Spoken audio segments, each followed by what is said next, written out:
concept that we're going to be working together to get through these uncharted waters. I think that's certainly one of the things I hear from a lot of our members and a lot of the folks in the room. And we talk about is how uncertain things are and how people are just crying for predictability. So I think the more we can try and force it out, the better. Couple questions for you, and then we'll turn it up to the audience. So yesterday, you referenced this, you had a hearing at the Ways Means Trade Subcommittee on labor enforcement, labor issues with Mexico and the USMCA. Can you walk us through what steps need to be taken and by whom I also mean the administration as well as by Mexico, and even by you perhaps, by Congress, to satisfy the various labor concerns that have been addressed in the USMCA? Well, I think Mexico, my function here, sounds good, okay. Mexico's to be commended for having taken actions to put into the Mexican law provisions that would have real, honest opportunities for labor contracts, not kind of the company shops that they have. There are, 700,000 agreements, maybe more. Many of the people who were under the agreements didn't know they were under the agreements. They didn't vote on them. They don't monitor them. We have a commitment from the Mexican government to be able to review each of these agreements, to make them real, to have them ratified, and going forward to have a process that protects the integrity of worker rights and real unions. But one of the things that's most daunting is we're talking about 700,000 contracts for many people who don't know they're in one of those contracts. The Mexican government has some resource constraints, and just practically, what's that, 175,000 agreements every year for 4 years. We've got some capacity building and some trust building to make sure that it in fact happens. And the major labor organizations have been able to manipulate that system very well. They're powerful, they're entrenched. It's not going to be easy for the Mexican government to be able to deliver on this. We need to work with them so that they can. I think what we're going to need is a real critical appraisal about the capacity, whether or not the United States helps in some of that capacity building. I think that's appropriate given the stakes. But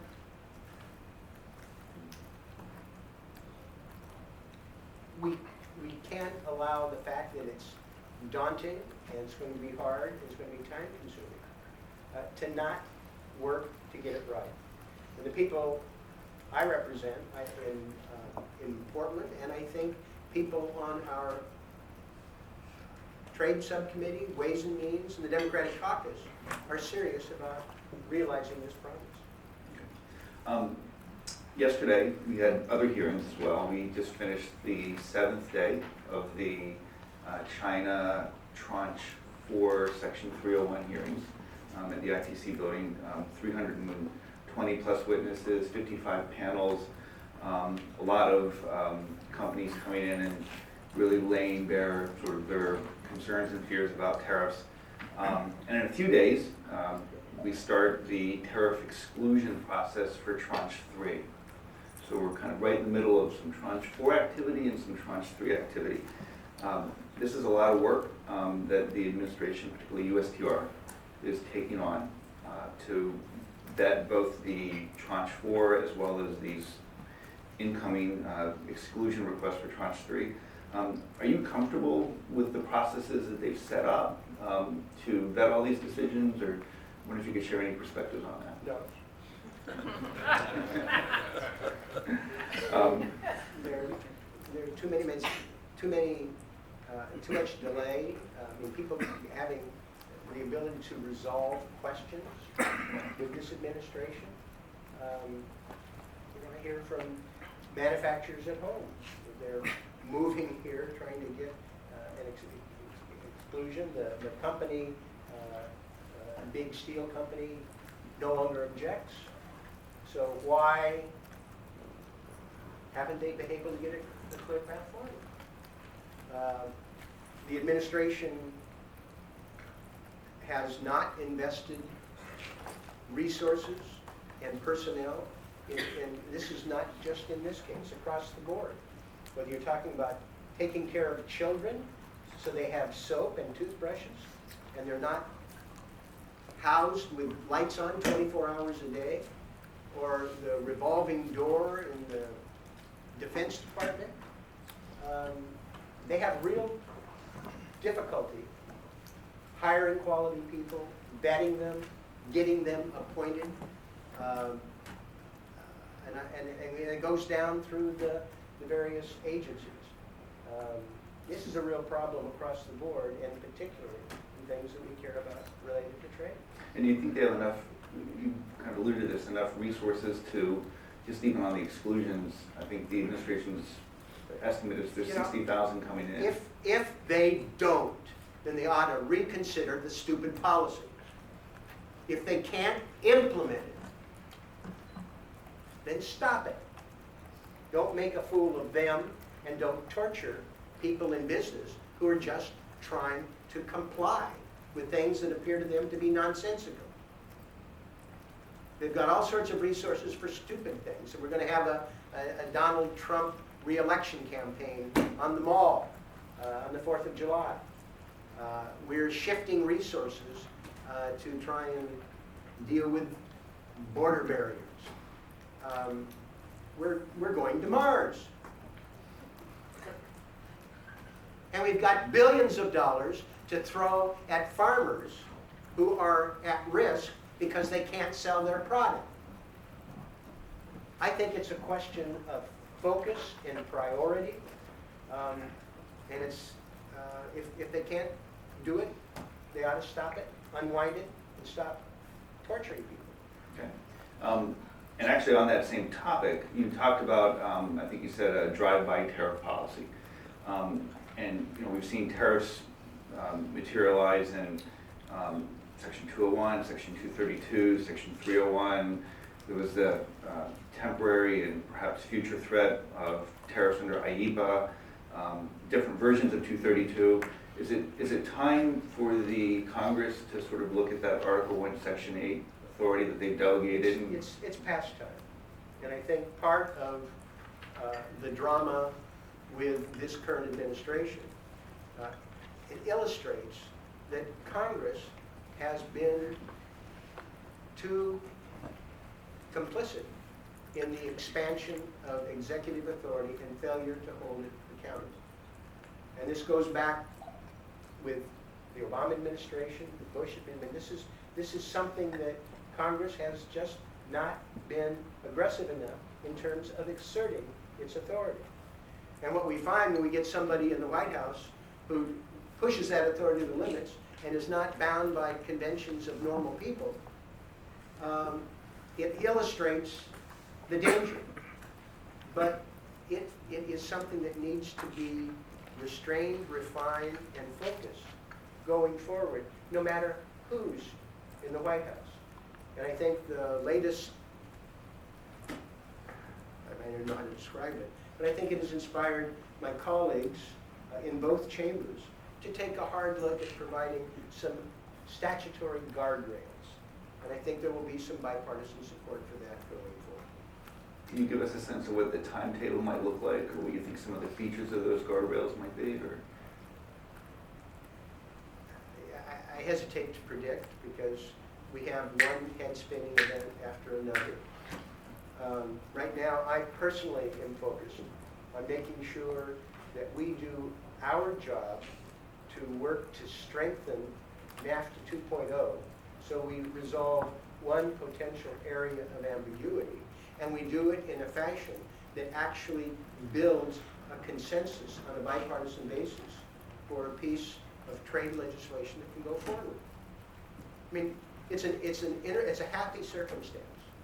I think virtually everybody now understands the flaws and failures with NAFTA 2.0, 1.0. only occasional rambling out of the White House do we hear anybody that wants to get out of NAFTA.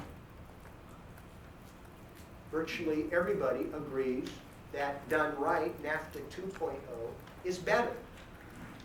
And there is agreement on much of what is better and what could make it stronger. So I think we ought to seize on this moment, because it's not just going to help us move forward with a stronger resolution of a renegotiated NAFTA, but I think it can set a template for what we're going to do going forward. This is not the last train that's going to leave the station. I'd like to do this one right as soon as we can. And maybe looking at trains, perhaps future trains that leave the station, and this might be a post-NAFTA 2.0 USMCA question, but there's a number of preference programs that expire at the end of next year, towards the middle of next year. Can you give us a sense of what the timetable might look like, or how we some of have the thoughts are for some of my colleagues are already moving forward with legislation that would deal with some of the preferences in a timely fashion, which I would like us to be able to at least start reviewing. But part of, we're sort of captive in terms of the events of the day. And so I am hopeful that we get through this work. We've started with a series of hearings that relate to the renegotiated NAFTA, some work with China. But it's going to take a lot of our time. We're going to put together a CODEL, taking a number of our members to Mexico next month. We want to make progress with these individual items on a continuing basis.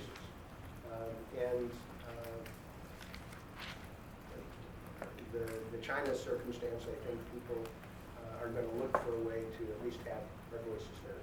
Okay. But those, I think, are front and center for the next few months. Absolutely. On that, Until he does something else that his head's spinning. make something else front and center. On that, let me open up to the audience. I'm sure there's some questions over here. So we're going to have a microphone, but remind folks to please identify themselves and try to ask your question in the form of a question. Yeah, short question in the form of a question. I think we've got one over here.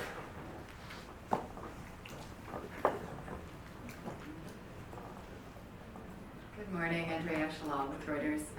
Sir, I just wanted to ask you about this NAFTA and what kind of timetable you see going forward for consideration and passage of that. Mexico has already acted. There's a lot of pressure from the White House to sort of move forward.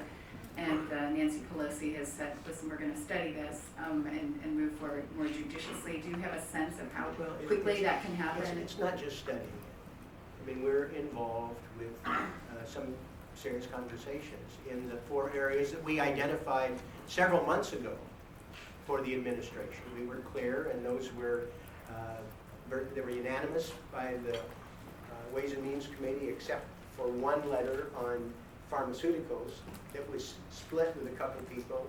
Some felt it didn't go far enough, and some felt that it was too pointed. But it's definitely the mainstream as far as our members. We had a very encouraging exchange with Ambassador Lighthizer, who has, I think, is eager to get past the hand-holding with members of Congress. I mean, he has spent, I think he travels the world just to get away from this. He has spent a huge amount of time with individual groups, caucuses, and on an individual basis. He is, I think, sincere about wanting to get this across the finish line. This is a legacy issue for him.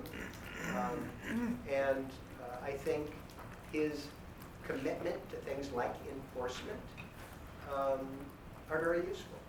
So we're in the process now.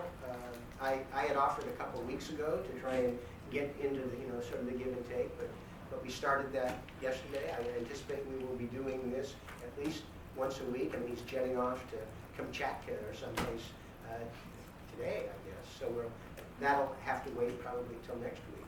But we're very interested in being able to move forward in an expeditious fashion. maybe was too candid at one point at one of these things. Somebody asked me if it would be done before August, and I said, no way. And I still think that's the case, and I think people who follow this agree. But that's not to say that we can't move with dispatch, make progress, and be able to do something in the fall. I don't think anybody wants to get this spun up in the, I'm trying to think of a polite way to describe the presidential, if we wait a couple more weeks, I may not be able to get a quorum of my committee because they'll all be running for president. And that's not helpful. And the discussion of international trade in the last presidential election obscured more than it clarified. So I'm hopeful that people take us seriously, that we want to work with them and move forward. I think the ambassador does. I hope the administration listens to and works with their trade representative. I think the president would be well served by his advice and counsel. But we're moving with dispatch, but as I say, it isn't going to the floor until I think there's a higher degree of confidence that reflects the concerns and priorities, not just of our members, but what America is concerned about. But I think that can be done, and the speaker has been very clear that she is that's her objective. That's why she put together another little working group to be able to focus and move forward. I think, but she's demonstrated in the past. I mean, the Bush administration was counseled not to try and jam us, to maybe work with us on a trade promotion authority that was bipartisan, but they went their own way, tried to jam it, and the plug was pulled. Any other questions? At the same table, actually, Well, there and then. right here. Oh, right there, raise your hand, you're first. Hello, I'm Nell Weiss with the Embassy of Australia. I just wanted to ask about the WTO and whether there's much concern on the Hill about the December issue that's looming with the appellate body, and how you think things will play out here with regard to the WTO. Well, there is concern by a number of us. The WTO was part of what America contributed to mightily to try and have a rules-based approach to international trade. I think there have been some things that have been less than helpful, but I would like us to work to try and strengthen the WTO. And allowing it to fall in disrepair and disrepute doesn't help anybody. Again, we need to be working on a multinational basis. The things we care about are multilateral agreements. The Paris Accords, which we're still in, and I'm confident in 2 years we will reaffirm that we are in. We work together. The United States has been at the lead, and now the United States, I think, is abrogated a leadership position. It confuses friends and allies, emboldens some people who don't have our interests, and losing an effective WTO does not help in that attempt. I think there was one all the way in the back there.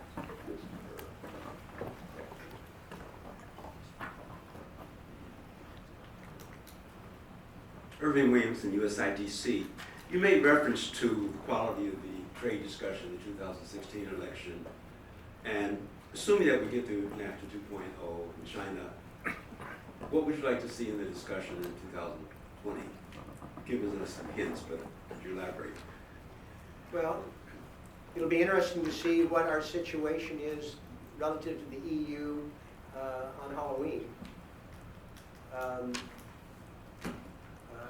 The Brexit drama that we've watched kind of competes with us for irony, humor, and self-destructive behavior. It may take it to a new level. We have unresolved issues with the European Union, but it ought to be an opportunity for us to deal with people who share many of our values. And for heaven's sakes, the French, the German don't have weaker environmental standards than we have, or weaker labor protections. We ought to be able to engage. We've had all sorts of issues that have been simmering in the past that drive people crazy, that look,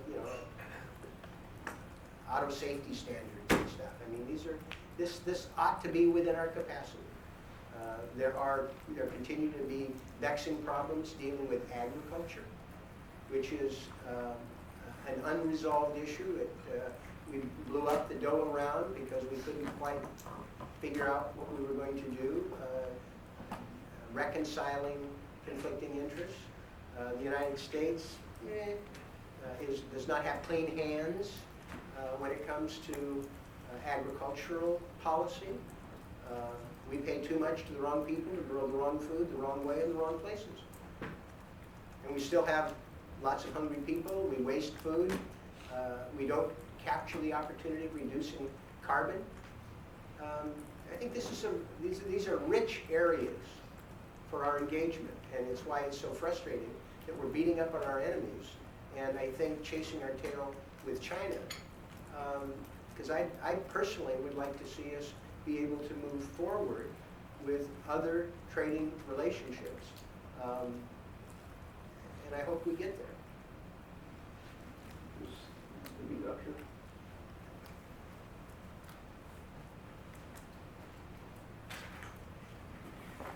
Hi, Marilee, International Trade Today. Speaking of other trade relationships, I'm going to ask you about Japan. Is it your view that if Ambassador Lighthizer comes back with something on agriculture only from Japan, that doesn't require a congressional vote under TPA?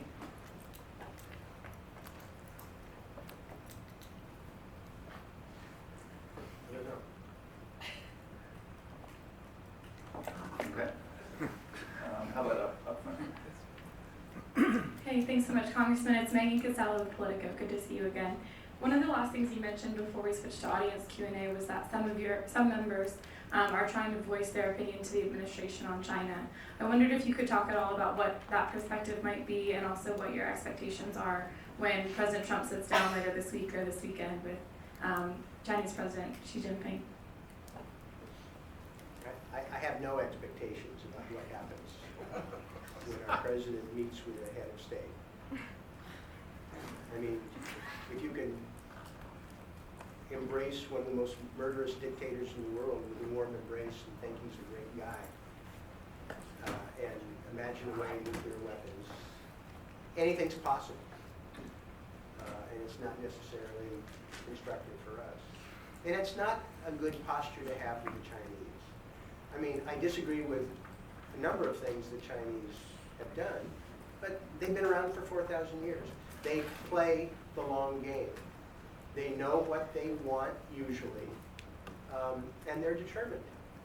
I wish we knew what we wanted, that we played a longer game, that we were determined, and that we dealt with them with respect and firmness, because we have cards to play, and we have allies to enlist. But it makes me nervous. I don't know what comes out of it, and then there will be people with the administration scrambling to explain what it was. Hopefully it's not damage control. And as I say, I don't want to come out of all of this frustration, all of the pain inflicted with the tariff policies and the disruption, without resolving any underlying problems, and just have a purchase order, which could well happen. Take 2 questions. 2 more questions. Let's do both of them together. So we'll do one here. Good morning, Mr. Chairman. Dan Pearson from Americans for Prosperity. You've been around trade issues a long time. In recent months, we've seen polling that indicates that people who identify as Democratic voters are now showing a higher favorability toward open markets and free trade than Republicans. Are you seeing this dynamic reflected at all in the House of Representatives? Do Democratic members feel they have more degrees of freedom to support trade liberalization now than they might have a few years ago? Let's take Let's do the last one right here. It's an excellent question. I have never felt that, I mean, I represent the Portlandia, right? And I represent a region that is one of the most trade dependent and successful. We have a balance of payment surplus in our state. And I probably represent more trade skeptics than any other member of Congress. But I've found that when you engage people and you are involved with give and take, you hear their concerns and try and relate to it, that it doesn't have to be as contentious and argumentative and counterproductive. I do think that you will see a majority of our Democratic caucus are interested in reasonable provisions to strengthen the Mexico Free Trade Agreement that are consonant with what the public wants, and I think what much of the business community wants. So I think it's been a false conflict that or not false, we make it a conflict, but I don't think we needed to, and I'm committed to try and be able to cut to the chase on some of these things. It was the last one right here. Thank you. My name is Ed Keenum with the Observatory Group. With regard to the NAFTA 2.0 negotiations, discussions that are taking place, can you shed any light on to what extent the concerns that Democratic leadership has raised on things like the environment, the biologics, labor, and enforcement can be addressed in side letters or as part of the implementing legislation, or do they require reopening the agreement? Because there's a lot of debate about whether that's even possible, but at the same time, Speaker Pelosi has kind of indicated, when I've listened to her, some skepticism about whether side letters are going to be really worthwhile. Could you shed a light on that? I think, based on our experience with side letters or NAFTA 1.0, it doesn't inspire confidence. This agreement can be real. It doesn't have to be full scale. It has been a matter of routine for parties to focus on specific things and agree to make adjustments. We're open to how that happens, but I think the Mexicans and the Canadians, based on my conversation, if what we're talking about is reasonable, I don't think they're going to object. I mean, if, for example, there are changes, which I think there will be, in terms of access to medicine, that's not a deal breaker for the Canadians and the Mexicans. They didn't want it in the first place. And this agreement that NAFTA 2.0 is kind of where we left off with the TPP. And they sort of inherited this.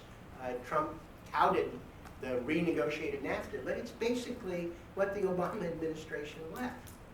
And those provisions would be, I think, perfectly acceptable to the Canadians and the Mexicans.